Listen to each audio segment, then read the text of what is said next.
crash happened, everything went to put. Then I was like, oh gosh, what's going to happen now? Lee Anderson is a multi-award-winning managing director and founder of LeBern Properties. He's also the founding partner at Genesis Property Network, a non-exec director at Forbes Family Group, and founder of whoma, a revolutionary business shaking up the property market. I just remember always thinking about starting something. Like to always, okay, why don't we just have a car washing company? But I would think about things like that. I would never think like, let me wash someone's car and get £5. I'd be like, how can we wash all of the cars? Like, I'm going to make hundreds of pounds washing cars. You're not really aware that you live in an area that is deprived and all the rest of the sort of stereotypes that go with it. My focus was, if I did become a footballer, I didn't think I was going to make, barnstorming amounts of money. That route, that I was quite confident on, even though I thought I might be able to make it. So when I got injured and I knew my son was coming, I was like, well, it's time to begin getting serious. I should have instantly tried to hire the best people I could find, rather than people that would be more accepting of me. I think everyone doesn't realize the impact that they could have on somebody. That was my moment of thinking, oh wow, I did have an impact on somebody. On your journey so far, what's been your biggest mistake that you have made, and what's the biggest lesson you've learned from it? My biggest mistake is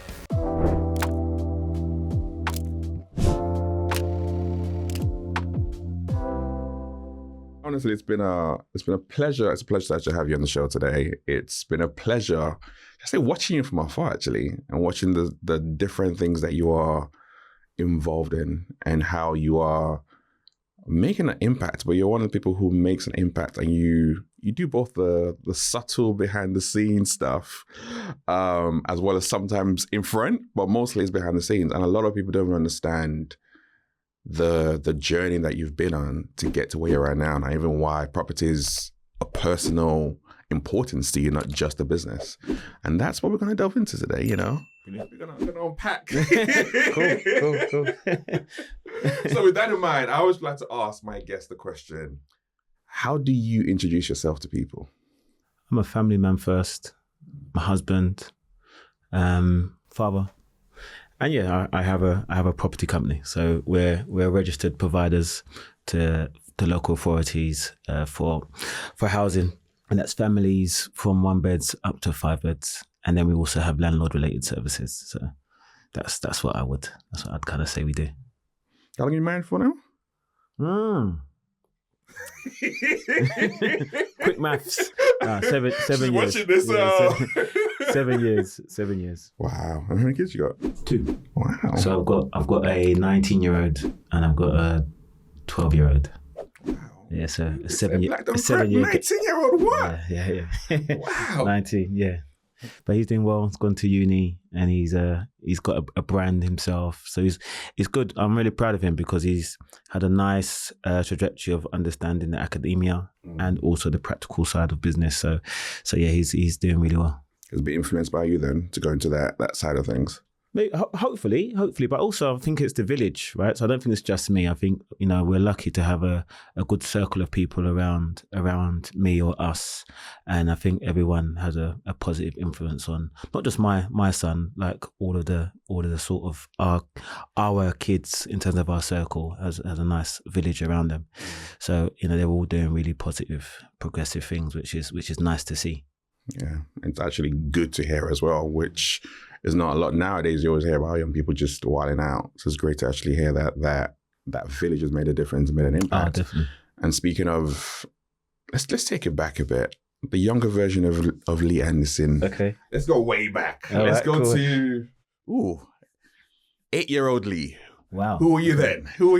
Wow, 8-year-old. It's so funny. I was with some friends yesterday. We was talking about what did we do when we was 18. And we're struggling to remember what we was doing when I was 18. We'll put about 10 more years. Now we're going to pull back a little bit further. So eight, right? So 8, I'm in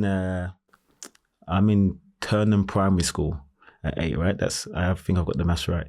Right, so Turnham Primary School. I'm a natural introvert, but I'm quite confident around once I know my surroundings and I'm comfortable with my circle, I could be quite an extrovert. But naturally, I'd say I'm an introvert, and that wasn't anything different at school. I think I was very studious. I was the type of person that knew a lot of people, but I was typically very close with maybe one or two people at one time. So I built quite strong and deep friendships, and I've been like that probably all the way through from that age, through different parts of schooling and work. I can think of one or two people at all trajectories of my life that we built quite strong relationships with. Yeah, so that's who I was. I was into sports. I was into my education. I lived with my mum, close with my dad, but my dad didn't live with me. I just remember just thinking school was just, that at that time everything was fun, right?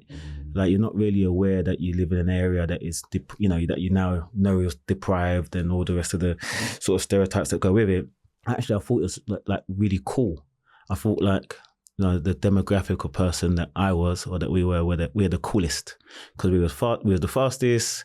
In many scenarios, we were the strongest. Just at that age, you're just like, yeah, this is pretty cool. So yeah, at 8 years old, or that part of my life, I just think it was I just remember being in school. Teachers saying this kid could go on to Oxford and Cambridge and all these sorts of things, and I just remember I've been really, really into my studies at that time, and football. Do you want to become a footballer at that point in time, or? Yeah, I think most kids did, right? Because that was the only things that you really saw that could be actually a thing. So I think I was no different in that regard. But I think the big difference with me is, although I was pretty good, and many people say, "Oh man, you could have made it," and I was like, I just don't think I could, because I just wasn't good enough. Like I hear so much stories about people. They was injured. There was this story. But sometimes you just have to accept maybe you just wasn't good enough. And I think that the time when I realized my good friend played football, played at a very, very high level, and I was very fortunate. Many times I was able to go to the training ground with him. He played for Man City at the time, right? So we're talking like, really high level, and Chelsea. And I was able to go to the training ground, and I was like, oh, this is the level. Oh, of course I couldn't make it. That helped crystallize any delusions you might have. I was miles off. Like all this shooting, and sometimes you hit the target. Like the defender was scoring top bins every shot. I was like, and this is like David James in goal or something. So you're like, oh, okay, cool. Like we're miles off. We're miles off. We can like live in the fact that we wasn't good enough for football and hone into something else. So yeah, I did want to be a footballer at some point, but that died very quickly. That's fair enough. But then you talk about having that confidence and being able to build deep relationships. Were you that person that I guess people naturally then came to? Because a lot of times the introvert in the group is that deep thinker, the one that helps to critically analyze things and situations. So were you that person in your group then? I think that's a real good observation, actually. I didn't really realize that, but that is definitely me. Yeah, I probably am that person and have those qualities. So yeah, for sure.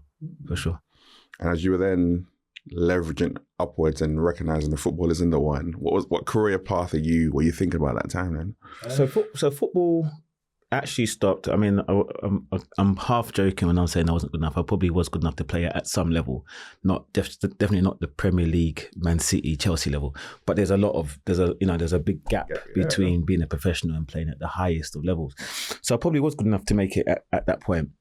And I've officially stopped playing football when I knew I was having my son.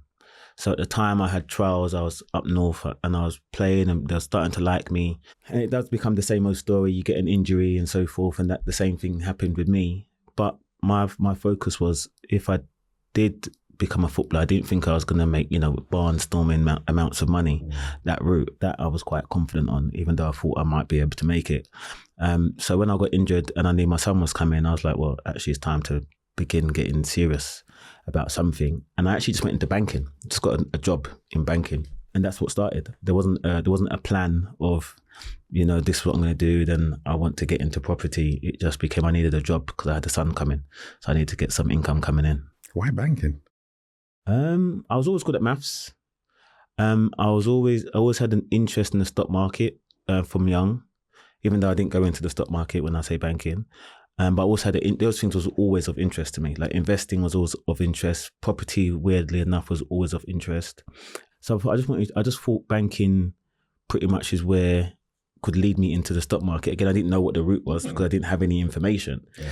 So it just ended up that I got onto an accelerated program where I'd become an investor. It was retail banking, but you'd have become an investment banker, which pretty much was just not really the route that I would have wanted to go down anyway, but I didn't know it at the time.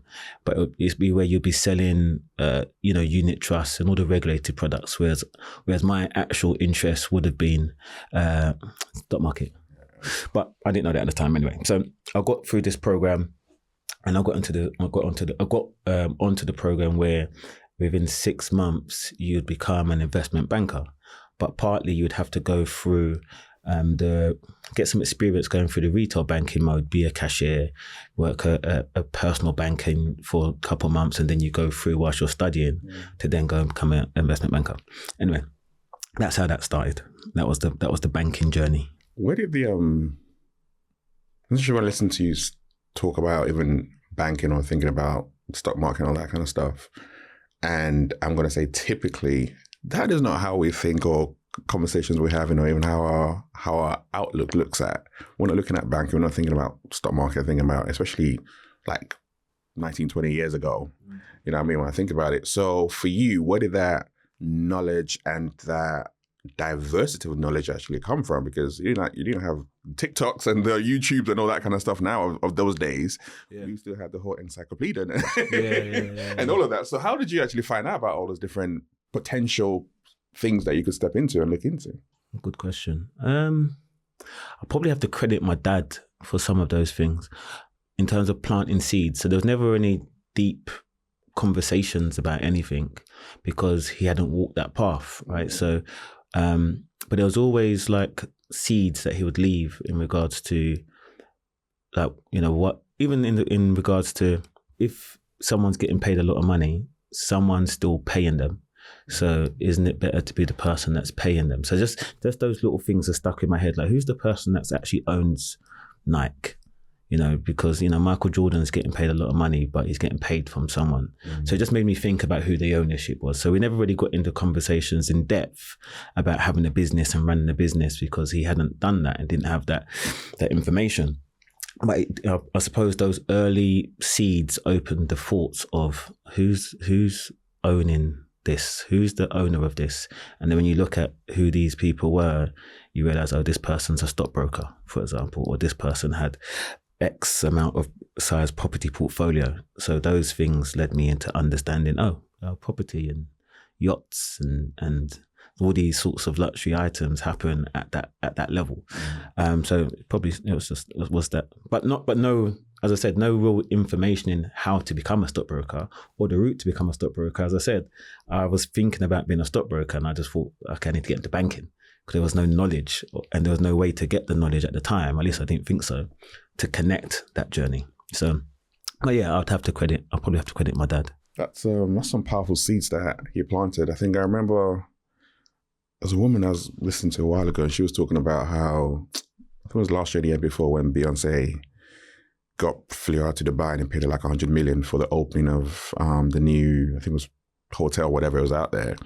And she's like, most people were looking at Beyonce and she reached out to find out who was the company behind the hotel who paid Beyonce the 100 million.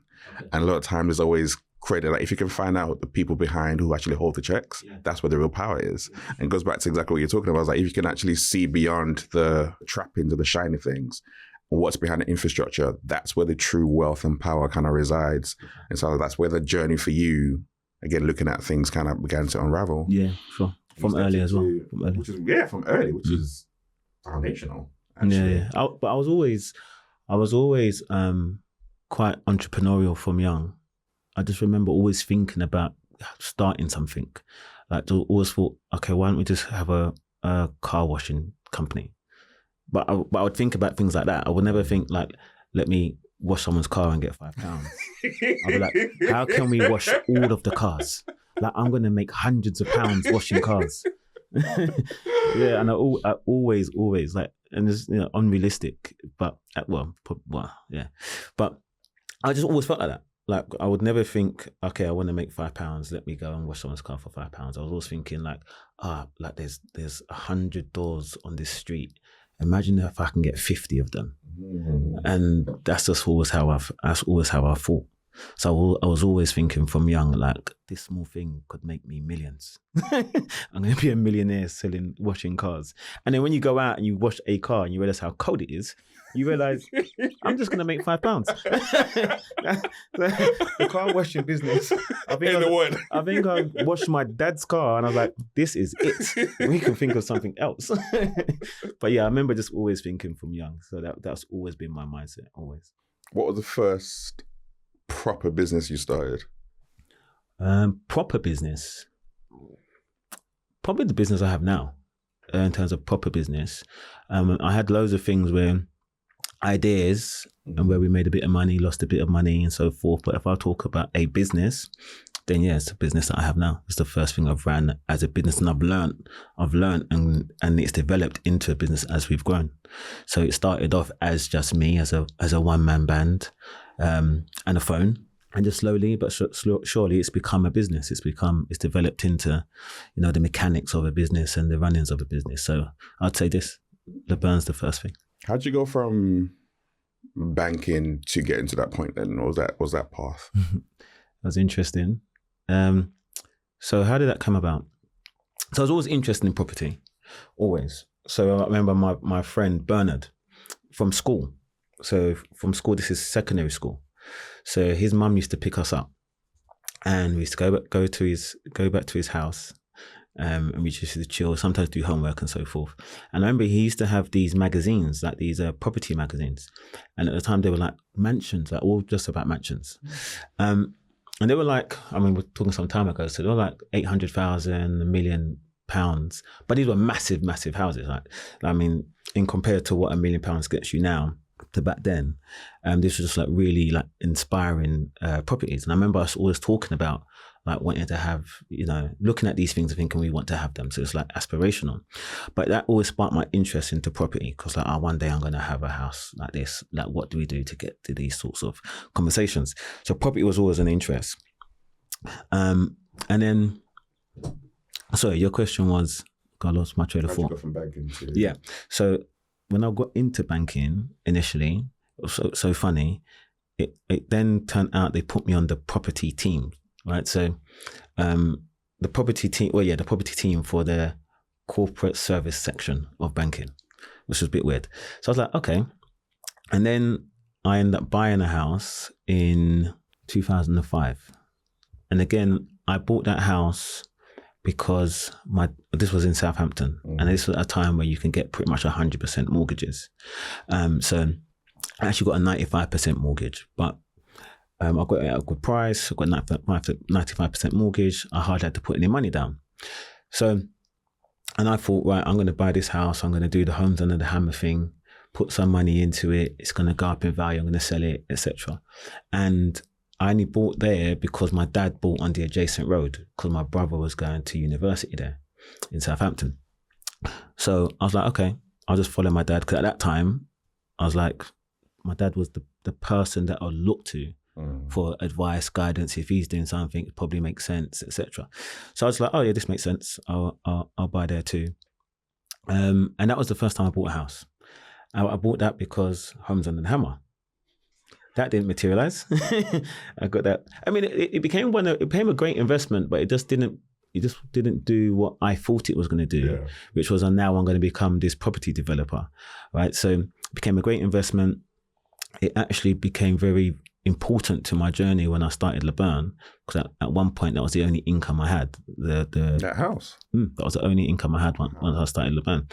But anyway, that was my first property investment. Then I got into banking.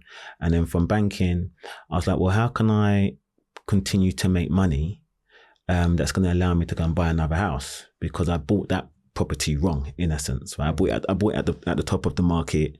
There wasn't really much that I could do to increase the value apart from just sit on the income that it was producing, right? Which is fine, but just wasn't the initial plan. From there, I was like, well, what else can we do? And I was thinking about maybe packaging deals and selling them to people. Right? But I was quite young, so I didn't have a network of people that could buy these deals. But I was going into house builders at the time and going, like, if I could take 3 or 5 units or take units in bulk, how much discount would I get? And I was packaging these properties to then pass on. So if they'll give me 15% discount, I would package it at the time, as I said, 5% deposit, 3% stamp duty, allocate maybe 1 or 2% for legal costs, and then the rest of the money would be your margin. Right? So that's how I began making some money. So I was just always thinking, how can I generate money? And the bit that I was interested in was property. So that was always the way I navigated around to go, okay, well, in this property space, how can I generate revenue from not really having much revenue at myself? So I packaged deals together. I sold those. That was going on for a little while.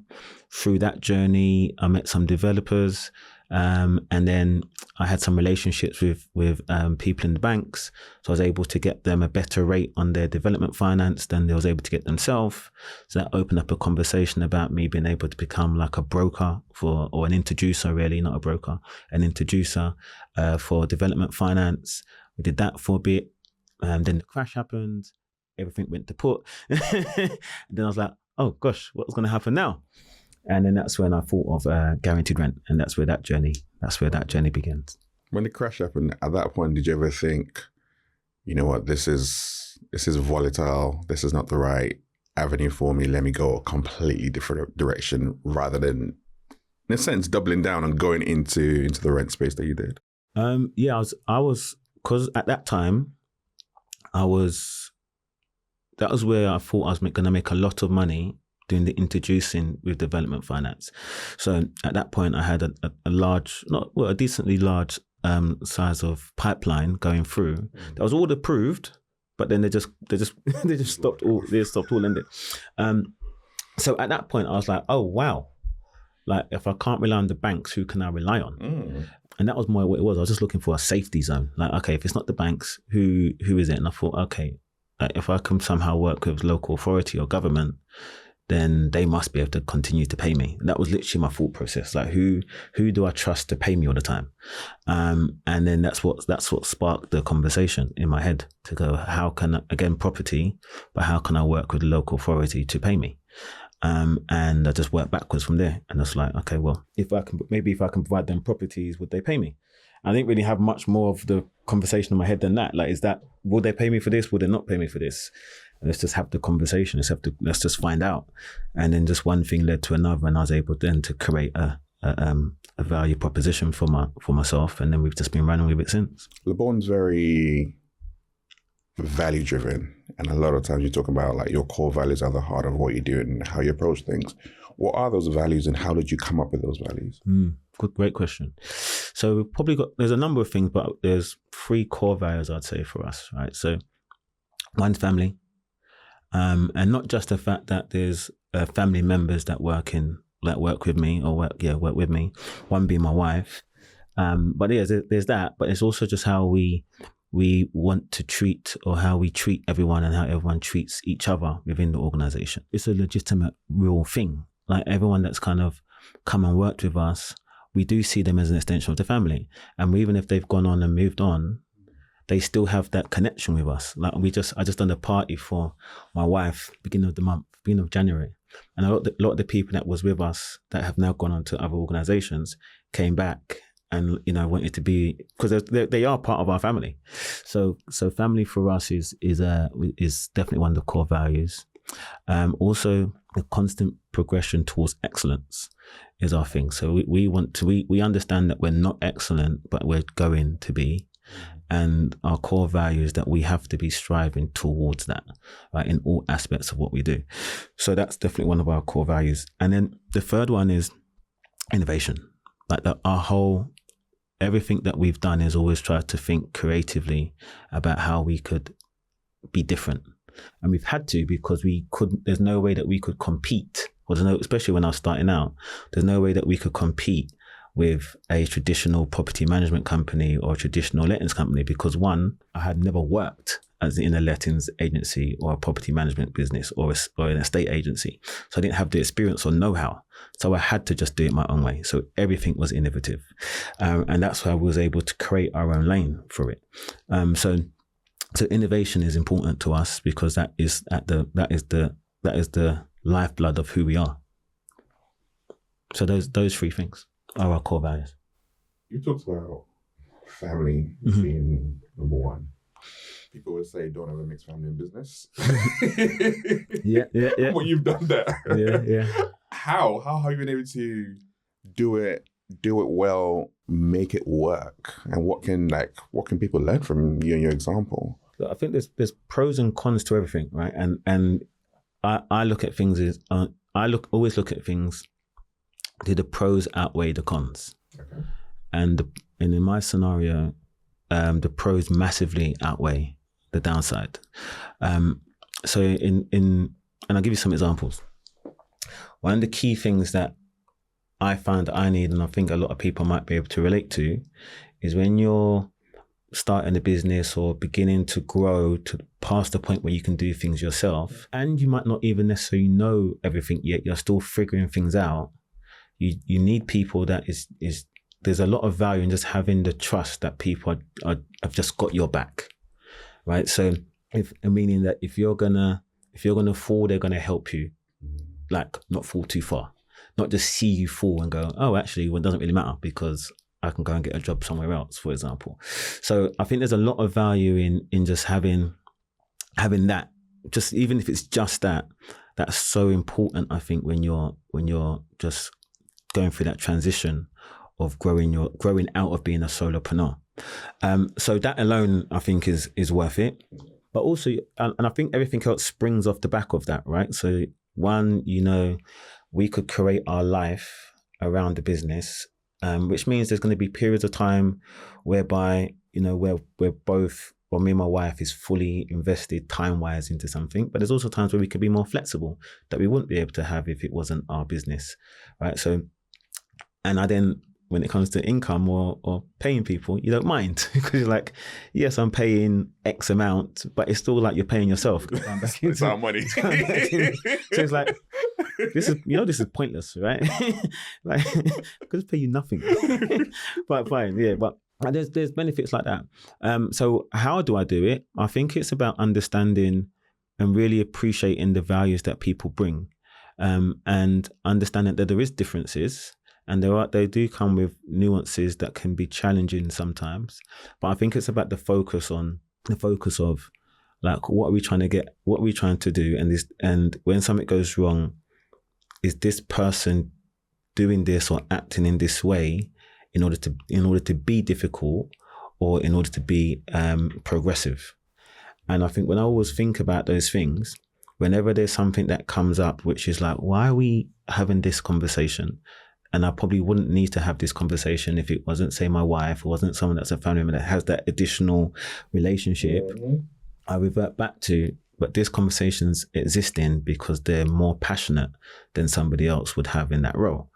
And then I can get past that. I can get past and realize, okay, this person needs to be heard because this person is as passionate and it's as important to them as it is to me. So I'd much rather have those conversations with people, because in some scenarios you might have someone that might have the same thoughts and might have the same feelings, but just can't be bothered to share it because they're not passionate enough or they don't care enough. And I think that's a way worse situation, because there's so much things that come out of those conversations. When someone's passionate about something, even if you don't agree, there's a different perspective. So when they're able to voice their perspective, and it might come out in different formats, and over time and years, you begin to realize the best way that communication should be done. But at the end of it, it doesn't really matter so far as the person, which would be me, who's leading that who's leading the business, is able to hear and digest what you're saying. And I just feel like you just get way more viewpoints when it's family members, because they're more comfortable to talk to you. Mm-hmm. So I see it as a positive. They're the positive I see, because there's a level of comfort that at the end of the day, they're not thinking, you're going to sack me, right? They're thinking, I'm going to tell you exactly what I think. And you've got to have broad enough shoulders sometimes to go, okay, you're actually right here, or actually, but there's just a different perspective that is given from people where they feel comfortable enough to talk to you. And I think that's what we always aim to do within all the people that work with me, to get to that level of comfort and trust that they do feel comfortable to share their opinions, to share their thoughts, because that's how you do become innovative. That's how you do grow. That's how you do get different ideas. I just think that conversation is quicker when it's your family members, because they already trust you. They're already on the journey with you. They're already trying to progress with you. So those barriers don't need to be crossed, which I've spent a lot of time trying to build with the team around me anyway. So I look at those things as positives. But how do you then make sure they don't take advantage of you because you are that family member? Then you have the other side that says, well, they can just say things they shouldn't if they are someone else, or they might even just run with something in a way that they wouldn't if that was a stranger who wasn't family rated. So how do you keep those boundaries and those firm lines that still need to be in place, especially when you're at work? I think they would probably say there's probably a level of micromanagement sometimes that I get into more with them than with others. And I'm not a micromanager. I don't like to micromanage, but they would probably say there's moments where I micromanage, and that's because we're family. And there's certain things that, as you said, that you might do that someone else might not do. So I'm probably more on those situations a bit more. That's what they might say. How else? But I think in general, I don't change. I actually don't change. So we still do the reviews. It doesn't matter if you're my wife or someone else that works for me. We're still having the monthly reviews. We're still having KPIs. We're still having targets. And actually, because it is the family, we all have to understand that if this doesn't go the way it's meant to be, it affects all of us. Yeah. So if the best decision is that for whatever reason you're not meant to be here, then that's the best decision for all of us anyway. So and sometimes we've had to have those conversations like, oh, hold on, like this is going left. So in order for us to get this on track, we need this, what, and it doesn't change any. To me, it doesn't matter if the person's my wife or if the person's someone that I haven't met. I treat both people exactly the same. I don't blur it at all. And that's a good measure for me, because if I wouldn't say something to my wife, I shouldn't be saying that to the person anyway, and vice versa. So I don't actually see it as any different at all. They might have a different viewpoint, but from my point of view, I see it exactly the same. There's something that you said earlier on around being able to listen to different opinions and how even that's what helps spark innovation and creativity. How do you learn to listen well and not bring an ego into it? Because it is your company. You were running it before as a one-man band, and then you've grown it. So you know what it's like to start off and struggle, and then you got people now here coming in with their own opinions. So how do you keep your ego in check to be able to get to that point where you can really listen well? Because I know something people struggle with a lot. How do I welcome it though. I've never struggled with that. I welcome it, because to me, we make the decision, but yes, ultimately I'm making the final decision. Yeah.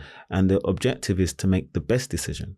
And the best decision doesn't have to be what I initially thought. It's actually much better if someone can change my initial viewpoint. Yeah. So I welcome that. I'm always like going into I sometimes go into debates in scenarios with family members, not even to do with work, but sometimes when people are just around, I might just spark a debate and they might not even know my viewpoint, but I just want to hear their viewpoint. So I just like to challenge them, and then I like to see if they're able to articulate their viewpoint. Because whether I agree with you or not, sometimes it isn't about that. It's about, are you able to explain your viewpoint well to somebody else? So I do that a lot with my family members, and they don't realize I'm doing it, but I do all the time. They do now. Yeah. So because they probably, yes, they will find out now. But they're probably thinking, oh, he thinks this. And when we if we was able to record that conversation, rewind, you probably haven't heard my viewpoint at all. I've actually just challenged your viewpoint, but that doesn't mean that I don't agree. But I want to hear what you actually think. I want to know where did you get that view from? Like, why do you think like that? And is that just based upon you've heard something, and now you've heard it, so now you've just regurgitating something back to me? Or is there like a reason and rationale for it? And I like those conversations, and I have those conversations all the time. And I constantly change my view on things when people are able to say, oh no, like in this scenario, this applies because of this or something, for whatever it might be. I welcome those things all the time. I search for it. So yeah, I can't even answer like, how do I keep my ego in check for that, because I actually search for it. And that's probably my ego making me search for it, because I just want to make the best decisions. And I know myself, so I know I need all of the information for me to make good decisions. Dean, my good friend Dean, he makes jokes about this all the time, right? So even like when we're going on holiday, like when we go on holiday, for example, and we're traveling, I'm the type of person that I want to know all the different routes and how we could get there. And I want to know the costs. I want to know which is the most convenient. So in my head, I need all the metrics laid out for me to know this was the best choice, right? So we're gonna get a plane from this place because this was the most convenient. Also, it was the best price. We're gonna get there at the right time. We're gonna get there roughly around the same time we can check in. Like, I need to have all that information to make the decision. So I search for that, and he makes jokes at my expense about it. But I know that's who I am. So I'm like that with all decision making. Like, so that's just me. To be fair, it's not a surprise listening to you though, because I relate a number of that to what you said right at the start around being an introvert, and a lot of times introverts have a detailed curiosity is one way of putting it. But when I say detailed curiosity, it's more around, I want to understand where you are, how are you thinking about things, what's that thread of thought, rather than the answer. The answer is always the answer, but it's that chain of thought that interests you the most, because like, or you put A plus B plus C together to get to D. Oh, okay.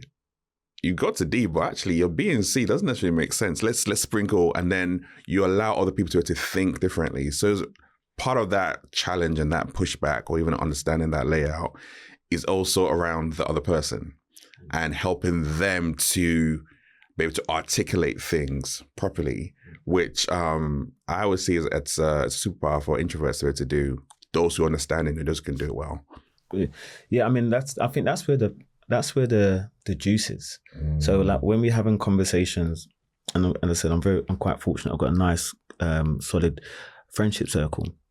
And it's not just centered around Dean. There's, Dean, Sace, Tim Campbell, and when we're having conversations, that's really what we're all probably doing with each other, is to get the journey. Yeah. It's the bit in between, right? And it's about, how does this person communicate that? Because that's when if you're able to understand that person's thought process in something, then you're able to reapply it to your own scenario. Yeah. So yeah, that's always the thing for me. I never really care massively about what people's thoughts are, because everyone's entitled to their own thoughts and beliefs, right? But it's more about like why, like, and how did you get there? Yeah, I think a lot of times people talk about it is not about the destination, it's about the journey. It's that thing, like, that's where the source and the magic is. When even when you listen to a lot of success people and they're like, oh, if you lost everything, can you start again? They're like, yeah, because it's not about me making it. It's around what it took for me to get there. And I've never lost that element, those experiences. Yeah. And just speaking about that, I'm curious, on your journey so far, what's been your biggest mistake that you have made, and what's the biggest lesson you've learned from it? Great question. My biggest mistake is probably not building a team quicker. I feel like I was a solopreneur for too long. So, and then also when building the team, I should have instantly tried to hire the best people I could find, rather than people that would be more accepting of me. which is quite weird, but that is the truth. Like when I was first starting out, one, we didn't have a lot of money. So as we're growing, as you're doing your first hire or whatever it might be, because we didn't raise any money. So everything's always been through cash flow. So as, you might be making a certain amount of money, and then the moment you have to hire someone, all of a sudden your cash flow shrinks. And then, so it was always in that situation. So I was always in the conversation of trying to hire for the least amount possible. And that might be, trying to have someone that can work 16 hours a week opposing to full time, right? Instead of just going, who's the best person for this role, right? So I think that's my biggest thing. Hire the best people that you can get as quickly as possible. So now, do you subscribe to the hire slow, fire quick, or hire quick, fire quick, or hire quick, fire slow? Where do you land in the whole debate? I think it's I think it's hire, be decisive, but hire quick when you realize this is the person for you. But in general, take your time to understand the person. But I think before you get to that, you have to understand the culture that you want. You have to understand the core values. You want to understand what the team currently is and what's missing, because then that allows you to know and see the person when they come about. But yeah, once you have all those things in place, and I think it is definitely, once you see it, strike as quickly as possible. 18 years ago, if someone told you you'd be where you are now doing what you're doing, would you have believed them? Yeah, I should be further. Yeah, I've had wild thoughts, man. I didn't understand, and again, I credit that to my dad. I didn't understand what was the difference between why can't we pay Michael Jordan, and I didn't know what that really meant in terms of money wise. I was just I'm gonna be the person that pays these, Michael Jordan, and Michael Jordan was hundreds of millions of pounds, and I didn't know how much the person who was paying Michael Jordan had, but my mind was always that, and I'm not able to pay Michael Jordan right now. so no, I thought I'd be further ahead if I was totally honest with you. But yeah, no. Yeah, I always thought I'd have my own business. I always thought, I didn't know what that meant. I didn't know what industry it'd be in, but I always felt like I'd have my own business. Yeah, and I always thought that I'd be able to have a lifestyle even beyond what we have now, to be honest with you. So yeah, I'm still working. Does that still drive you though? 100%. That aspiration to be no, I had that when I was 18 years ago, and I definitely want to get to those kind of levels though. For sure. I'm not really driven by money, to be totally honest. I'm not totally driven by money, and I've always been fortunate that I've always had different circles, different friendship circles, people that are doing really well, are ahead of me, people that are quite similar to me of let's say financial success or the financial journey, and people that are a little bit behind me and might see me as someone that's they want to get to. And I think those things I'm always aware of those things, because I think all of those different circles play a massive part. So that creates a level of contentment in self, because you're okay, right, I know there's more there, so don't get too big for your boots, because there's people that that is way ahead of you. But then you get a level of comfort that you can go, oh, actually, the life you've created for yourself is okay. It's not a terrible life. And then you also get people that are looking up to you to go, don't slip, because we're looking to you for guidance. So it makes you maintain your level of whatever it is. So I think those things allow me to be quite grounded. You talked about the village at the start, and obviously you talked about having friendship circles that are deep but very, very influential and helpful to you. Mm-hmm. How do you maintain good, solid, deep relationships? Because there's always a lot of research that says when the older you get, there are times when those friendships are hard to maintain. And you've done it quite well successfully, even your kids are feeling the effects of that as well. So how do you actually maintain that? I'm just who I am. So I think there's a level of authenticity. So what you see is what you get with me. And I search for that in other people. And I can accept people for whoever they are, so far as there's a level of you don't change. So like if you're this way, just always be this way. So then when I see you, I know this is the way. That's fine with me. But when, you know, sometimes you think this and then sometimes you don't think this, or sometimes you act in this way and sometimes you don't act in this way, I don't know you at that point. So then I can't build that trust with you.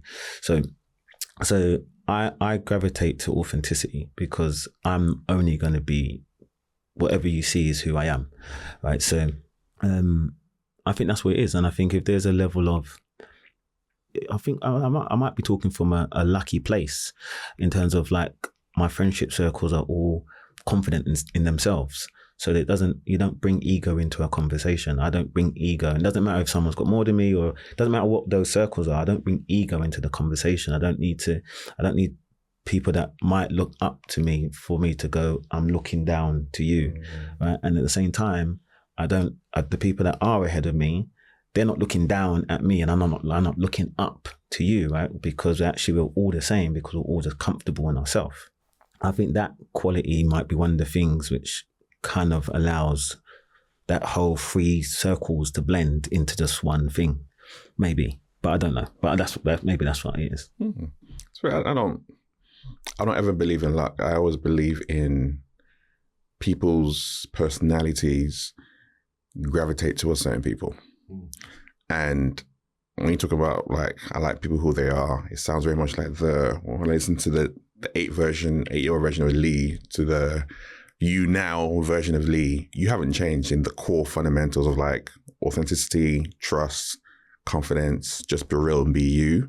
As long as you have that as a baseline, you can build and work and grow with people. Yeah. And you even apply that into your organization as well. Like, those are the key fundamentals for you. Yeah, 100%. 100%. But me and Dean are very close. I don't want to talk about Dean all the time, but we've had loads of conversations, and we decided to become a lot more visual. And Dean's done an amazing job with the FFG platform and showcasing some of the achievements that he's done and so forth. But off the back of that, that's also like showing some of the stuff that I'm doing, right? But the reason why I say that, one of the key things we discussed there was having a level of authenticity, like within that, right? So it's not necessarily about, when we decided to be a little bit more visual, it was more about, my approach is anyway. And if you've seen my socials, like a lot of stuff I don't really talk about business. It's more about just like me. It might just be me and the family. But and there might be some snippets here and there, but it's just like, it just is what it is. And some people gravitate to that. They gravitate to that authenticity, right? I don't need to go like, I've just bought this property and give you the keys and how much money I've made or what. I hope I've never done that, and that's never been my intention. I might say, okay, yeah, this is a problem we have with a property, or yeah, this deal's been done. So those things might be done, but very rarely, hopefully never at all, have I gone, oh yeah, I've just made X amount of money. Like that's not my style. Because I don't think those things is needed, because I don't think it's authentic. I don't go around saying how much money I've made or telling people to check my bank account. Like, it's not something that you should. So I don't know why I'll now start doing it on socials. But I don't mind sharing, like, you know, if we've had a win in some way, great. If we've had a loss or some frustration in some way, great, because that's normal life, in my opinion. I just think authenticity is a big part for me. And I think I'm quite good at spotting when things ain't quite right. Why did you decide to become more visual? And was it an intentional choice to stay hidden for a minute? Or just naturally happened? You were too busy just building and you didn't even think about it? And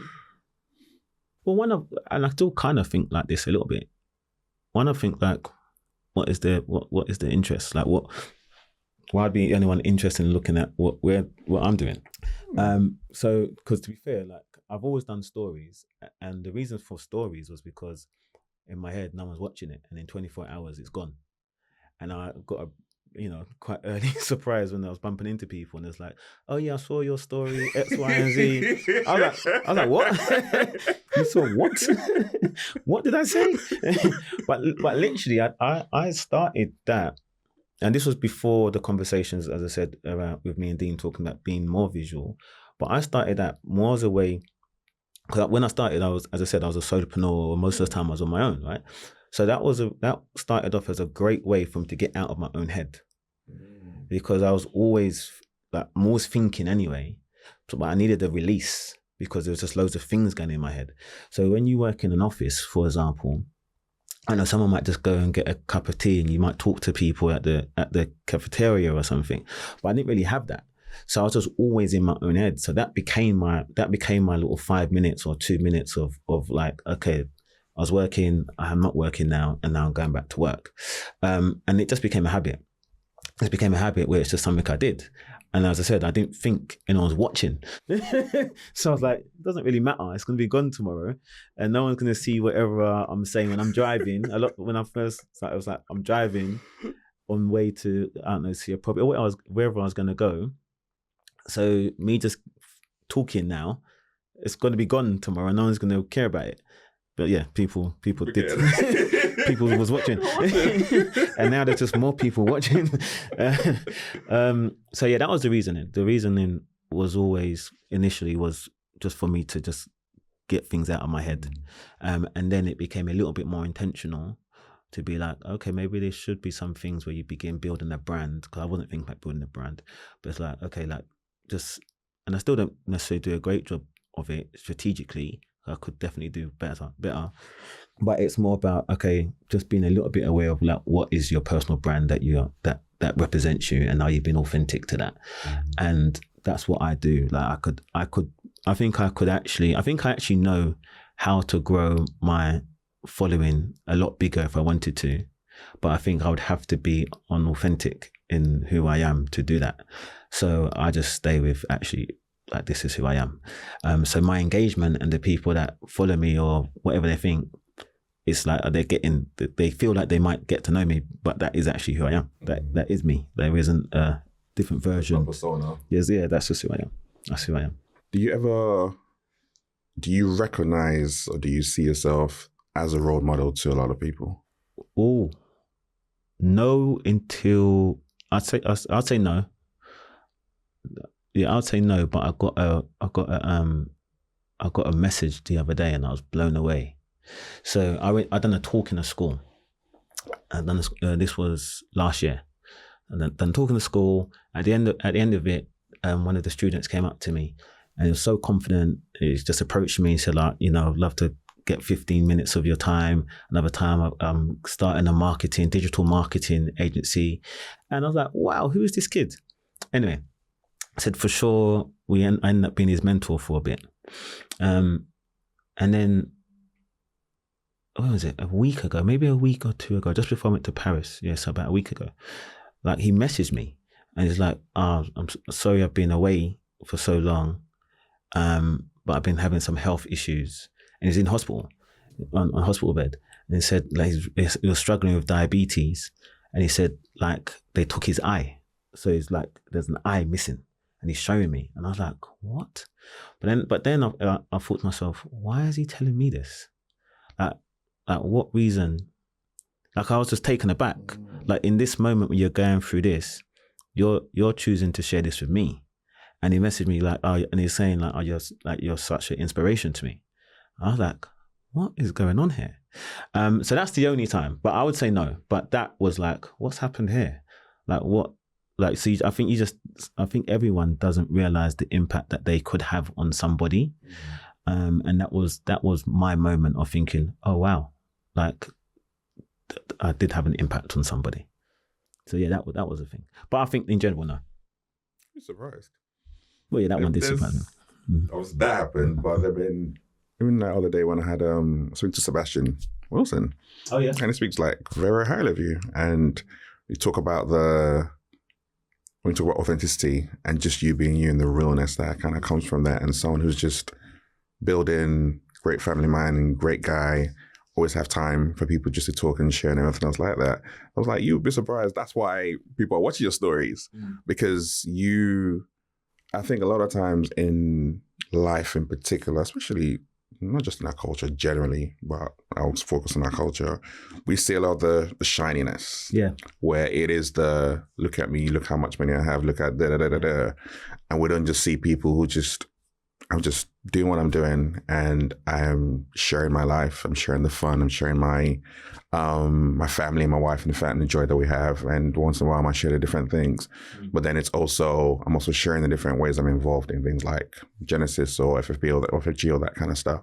But it's just you being you. Yeah. And there is a clamor and an attraction, shall I say, that people have more to authenticity because it is so rare, which is crazy to say, yeah. But authenticity is something that is very rare that people can see. And you showcase that really, really well. And that's even something that I remember gave me one time, first time we met, and I said to you, like, you're down to earth. Like, you expect someone to be like, with what you're doing, what you're building, the circles you're moving in, you'd expect someone to come in a different vibe. And you immediately like, bro, let's just shoot. Like, that means a lot to me. That means a lot to me. That's my thing, man. So that means a lot. That means a lot. That's actually being received as well. So that's good. Yeah, it is.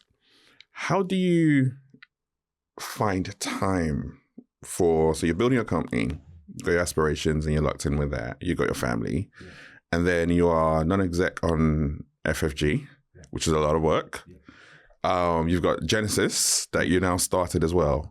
How are you finding time for all these different side projects?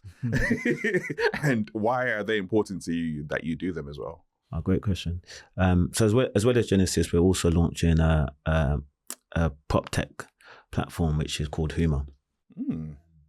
So, but to go back to your question, why do I do those things? I think it goes back to who I am innately. My mind is always going. My mind's always going. I'm always seeing things and thinking like, oh, we could do, like, imagine if you did this like this, or like, my mind always goes like that. And I don't know why that is, because I couldn't tell you when that began, but it's just always been like that. And I suppose now I there's two things. I always go like, if we're not going to do it, who's going to do it? So that's one of my things. And also there's some strategy to everything that's happening, right? So with Genesis is about creating a space or a network where people in the property space that are doing well can sort of be amplified, right? So we want to shine the light on those people that are going through their career journeys or that are going through their business journeys that are doing relatively well. But we can shine a light on those people. We can open some doors for those people where they can generate more money, and they can network and connect, right? But doing it in a way where it doesn't always have to be not a traditional networking where you go for dinner or you go after work to a place and you have drinks, and those things can be quite like structured. So we also want to just have places where do things where it's just more fun and more relaxed, and there's a bit more of a vibe. So people's going to enjoy themselves whether or not you met someone or you didn't meet someone. So that's one of the things why we created Genesis. And because look, as my career is going and as my network is growing, especially in the property space, there's opportunities that are coming my way that can also be open to other people. And one of the things that I've probably learned a lot via my relationship with FFG is the importance of that, right? Importance of passing those or opening those doors and those opportunities to people. And FFG is very broad, right? Whereas like I'm in property, so there's a space for some of the values that have been shown in FFG or what we're doing at FFG to correlate to the property space. And that goes back to like understanding the why, like, and seeing the journeys. And I've been quite lucky that not lucky, but I'm embedded within the FFG framework. So I understand that thought process. I understand the whys. I understand, like, I can see it. So be able to go, oh, actually that makes sense in the property space. Imagine if we can actually do the same thing and give opportunities and amplify these people that are doing well, that they're also feeling quite alienated in their space, but we can actually make them realize that there's loads of people so they don't feel alienated within this sector. Then why not? Because who else is going to do it? Are you someone that's naturally good at, or have you always been good at just connecting the dots in that way, where it might look scattered to the naked eye, but actually, you're weaving and moving everything else in a very, very strategic kind of way? Oh, 100%. I think that's one of my strengths, probably my best strength, I think. I always say it's chess, not checkers. Mm. So I just do property, and I just see it all the same, and it's just relationships, and I see them as either transactional relationships to longer term relationships but it's all relationships, right? You're just moving along the journey with people, and understanding that in order for that, whatever that service is, you need a funnel of leads. And if you're talking about, and that goes in with all things, right? So if you're talking about creating a brand, then you need a funnel of people to see you. So whatever that looks like, there needs to be a funnel of people. Need something happening for people to go, like, okay, like, because you could be, let's say, authentic, but if 10 people see you, then okay, great. But you want to be able to have something that goes like this. This is creating a funnel of people that's going to form an opinion on you, and hopefully a percentage of those people are going to think that you're authentic, are going to connect with you in some way, shape, or form. And then a percentage of those people might be in property, and these people that are in property that connect with you, that think you're authentic, when you meet them, they go, oh yeah, I've got this trust with this person now because they already know who you are. And those are the same characteristics as I was talking about when I'm building LeBern that I'm seeking, right? I have that straight away with my family, but I spend time trying to put that into people that ain't necessarily got that. So I just see that as the same thing. It's like, this is the reason why we're doing this, because when I meet people, they know me. They a level of trust if they like whatever they see. So now this conversation is more open. Right, we don't have to go through the formalities of X, Y, and Z. It's just like, well, now we can just have an authentic conversation. Especially when they meet me and if they meet me and they realize that I'm the same person that they are familiar seeing, then that barrier is already crossed. And so that's the reason, like that, in my head, that's why we do that, because then we just have more conversations, and we have more conversations, we get more information, and we get more information, we get more opportunities.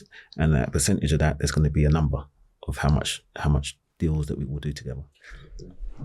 So that's how my mind works with that, but it kind of correlates with everything else.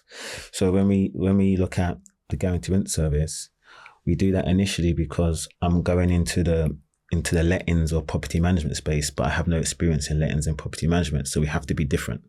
So we have to think about how we can create value to the user in order for them to come to me.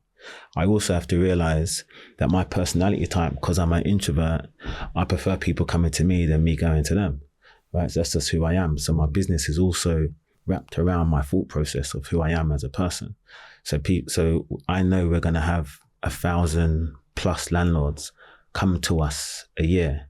So within that, we have to have a conversation about how good we are at having those relationships. How many of those 1,000 people are we going to have relationships with? I'm not the best person, I don't think, to go, I need to go out and speak to 1,000 people. I don't think I'm the best person for that. So in my space where I see people doing courses, I knew I would get zero from them courses, because those courses is teaching you how to go and build relationships with estate agents, or go and canvas for deal, or whatever they're doing. But none of those things would connect with me as a person. So it just wouldn't work. I know it wouldn't work. So I also know there's a portion of people that are going through those journeys, but they haven't really spent the time to understand who they are, to know the best way for them to go ahead and do something. So I suppose the main thing is I'm very, very clear with who I am, and I know the things I know the best ways that work for me. Mm-hmm. So I just build my world around it. So I just manufactured the world in the way I see it. And that so it doesn't seem like work, but saying that, I've got a lot on my plate. I'm saying that to say though, we are launching whoma, and that will be 100% of my focus. So we're going through that transition now to remove me fully away from kind of like what we do with LeBern, to be fully focused on whoma. So because whoma is like it's a platform, right? So it's a platform. It's WHOMA, stands for Where Homeowners Meets Agents. So it's a platform whereby homeowners will be able to go through the full process of selling their property, from finding an agent through all the communication and operational process of a sale on the platform. And all agents will be able to find find homeowners that are looking to sell their property to be able to tender for the right to win that work. So what that does is a few quite unique, innovative things, because we have loads of agents that are tendering to win the opportunity to sell properties. It creates a free market pricing system, right? Which then addresses the problem that we have in the industry, which is, why is, if the traditional pricing model is an estate agent might charge a 1% fee on the value of a house, right? Typically. So one of the issues that we might have, and I see you laughing, so you can relate. So one of the issues the industry has is, okay, a house that's worth, let's just say £500,000, right, which is the average price of a property in London, right? So a house that's worth £500,000, the estate agent's going to charge £5,000. What is that person doing any different to someone that's got something for £150,000 that's going to be £1,500? What's that agent doing different, right?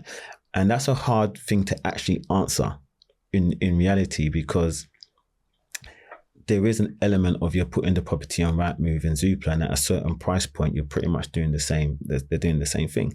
So it's hard to say you should get £5,000 for this property and you should get £1,500 for that property if you're doing exactly the same thing. So that free market pricing system just addresses that completely, because now the homeowner gets to go, well, actually, I am getting fair value for my service because I chose this person and their fee was X. And I could look at all the data on all of the agents that made their proposal. So I'm now choosing not based on emotion, I'm choosing based on facts and data. So that's what we're doing there. We're giving the opportunity for homeowners to have choice and transparency in the market. What that also allows us to do, which is quite unique and innovative, is to be able to have agents in one place, right? So it's very hard at the moment to be able to say, what's the standard of the industry?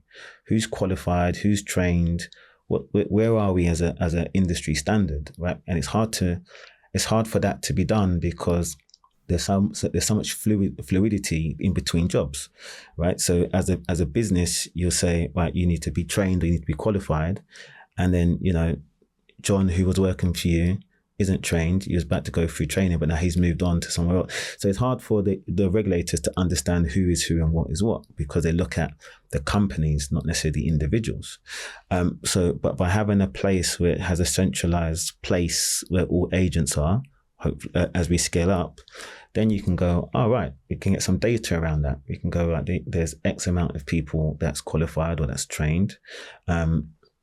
In 2025, and in 2026 there's this much, so now we can provide the data to go that the industry is improving, right? So that's I think there's a lot of information, there's a lot of value that this can provide to regulatory bodies. And then it's the agents themselves, right? So the agents themselves, at the moment, they may work for an estate agency and they may get a percentage as a commission of that initial agent fee, right? So they might get 10% or 15% of that 1% fee.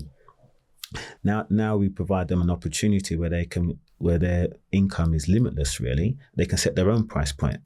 So instead of let's use that £500,000 house, right? So the estate agent's going to get estate agency is going to get £5,000. They may get a £500 to somewhere between a £500 to £1,000 commission off that. Now that means there's an opportunity between that, £1,000 commission the agent would get and the £5,000 fee that the estate agency is charging.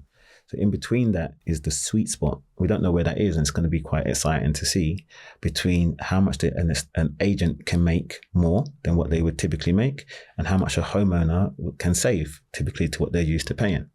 So those are all the things which are quite exciting by the model, to kind of see where do these things marry out? Where is the market price? What should a fair price be to sell a property, right?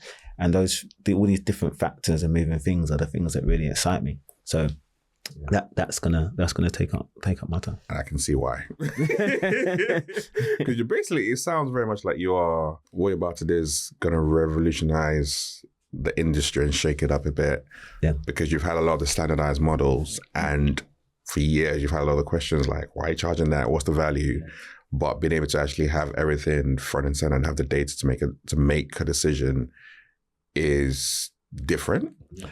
And I would also expect there'll be some pushback on this. Yeah, we'll see. but hopefully we can work. Like, I think the thing is that there's value to everyone, right? Because let's say it's traditional estate agencies, you can kind of use this as a marketing tool as well, right? Because at the moment, everyone's relying on branding and emotion to say, like that brand connectivity to say, like, you know, this agency is the best, this agency is the best, right? But what actually now good agencies can do by having all of their agents on there is they can evidence that they have the best agents. So actually it becomes like a tool to actually showcase to their clients that we are the best agent, not just because we've got good branding, but actually here's the data. Here's the transparent data of all of the deals that's been done in the last 3 months. And our agents have done more. Our agents get sales quicker than anybody else. And all of the information is in a third party place. Right. So I think it actually is a tool for them, but also not just from the estate agencies, also the agents themselves. Because now this becomes like your CV. This becomes like your walking CV through your career, right? So when you now work for, you know, estate agency A and you was the top salesperson, and then you move, nobody knows that, and you can't bring that with you. Now you have a place where all of your data and all your performance is there and tracked. So now you can actually say you're the best agent, or this is your CV. So it's actually can be used as a tool to benefit all of them. When's it going live? This year. I mean, we're in the early stages of just onboarding agents. So we're allowing agents now actually test it out, play it out, give feedback. So please actually feel free to go to whoma.co.uk, which is WHOMA.co.uk, and yeah, just make a profile, play around with it. There's going to be properties that go up there that you can actually tender for, but it's at the early stages. But yeah, now. And I guess for a wrap up today, 2 more questions. Sure. One will be, how do you define leadership? How do I define it? Yeah. I define leadership as being able to know where you're going and be able to articulate that to different people, that they also want to go on that journey with you and have a method on how to get there, and being able to have the ability to understand that different people need to be communicated to differently. And that's probably leans into more what I might call good leadership. It's still the same thing, I suppose. But yeah, I have to understand that different people react and listen to things differently, and also are motivated by different things. So actually, I need to understand what those things are in order for people to want to, go on the place that I believe we're destined to go. If 10 years from now we're having this same conversation, what would you have hoped to have done and achieved? 10 years time. 10 years time, I should no longer be working for myself. I should be only working to benefit others. Ooh. That's what should be happening. In what way? In all ways. Like right now, my motivation is I'm personally trying to achieve things, right? I'm like, the things I'm doing now personally affects me, affects my children, affects my wife, and I'm working for that. In 10 years' time, whatever I'm doing, that task should be complete. Like, we should be at a point of comfort where the motivation isn't to be able to make sure that my kids are okay or my wife is okay. That conversation should be fine. I think I should still have the same level of ambition, but that motivation shouldn't be for me anymore. It should be to create opportunities for others, or it just shouldn't be for me. That my motivation shouldn't be that. And I think if I'm still in that situation, and that doesn't matter their money, like, I think if mentally, I find that we have these conversations a bit, right? But if I find in 10 years time I would have achieved what I wanted to achieve. But if I have achieved what I needed to achieve, and then I just moved the goalpost, making me want to achieve more, I wouldn't be happy with that. So my thing, 10 years time, I want to be working, but not for me. I want it to be for the benefit of others. Wow. I can't think of a powerful way to close what has been an amazing conversation. And like I said, like it is great. In fact, I remember the first time I met you, and one of the things you told me is like, I hate being visible, man. I just like do my thing and and no one knowing about me. Yeah. But it is great to be able to just sit down, talk and learn and really understand who you are, what you're about, how much like values and authenticity and things like that really matter, but also even how that way of thinking also supercharges those around you and how that also helps you to even pour out into the world in different ways that you're doing. So thank you very much for coming on, sharing with the world. It's been an absolute pleasure. Thanks for having me. Much appreciated. This is Everyday Leadership. We will see you next week.